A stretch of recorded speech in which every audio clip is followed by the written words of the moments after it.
నీ ఆజ్ఞ లేనిదే ఏదైనా జరుగునా, నీ కంచె దాటగా శత్రువుకు సాధ్యమా?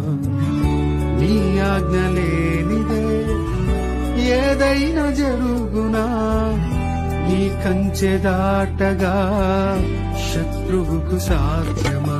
ఏమైనా చేయగలవు, కథ మొత్తం